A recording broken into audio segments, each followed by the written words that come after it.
And a good Sunday morning to all of you out there. With the Iowa caucuses just 6 months away, mark your calendars for January 15th, officially, by the way. The two parties are debating what the coming campaign is going to be about, the intensifying culture wars or a referendum on the economy. President Biden is hoping to claim credit for what is an improving economy. He's ramping up a messaging tour focused on the economic agenda that he is embracing and calling Bidenomics. Inflation has dropped for 11 straight months, from a high of 9.1% in June of last year to 4% this May. Unemployment stands at 3.6%. That is near a 50-year low. And 13 million jobs have been added since Biden took office. We've completely recovered from the pandemic drop.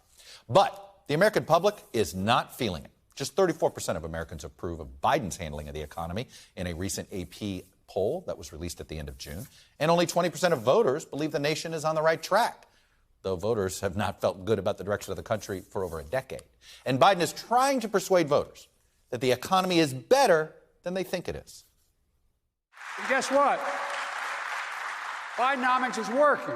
I'm not here to declare victory on the economy.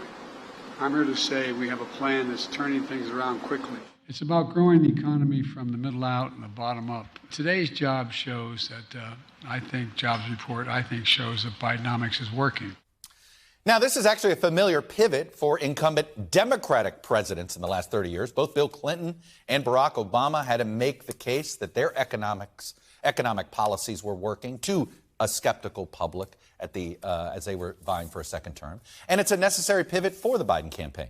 But ultimately, it could end up being that the culture war issues, like abortion, that Democrats end up rallying around, especially as the Republican Party continues to focus even more time on cultural issues.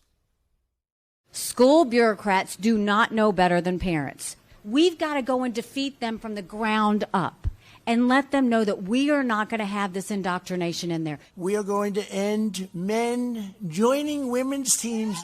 Identifying Donald Trump as really being a pioneer in injecting gender ideology into the mainstream, where he was having men compete against women in his beauty pageants. And in fact, Florida Governor Ron DeSantis, who's trailing Donald Trump by 30 points in many national primary matchups, continues to try to run to the right of Trump on these social issues like abortion and LGBTQ rights. In fact, this week, DeSantis' rapid response team reposted a video on Twitter attacking Trump for formally expressing support for the LGBTQ community. The video was criticized even by Republicans and has since been taken down. Now, one Republican candidate who is already outspending all of his rivals right now in advertising in Iowa and New Hampshire is betting that there is a lane for a Republican candidate that is solely focused on the economy and national security rather than on what he calls anti-wokeness. On Friday, I traveled to Fargo, North Dakota, and I sat down with the governor of North Dakota, Doug Burgum.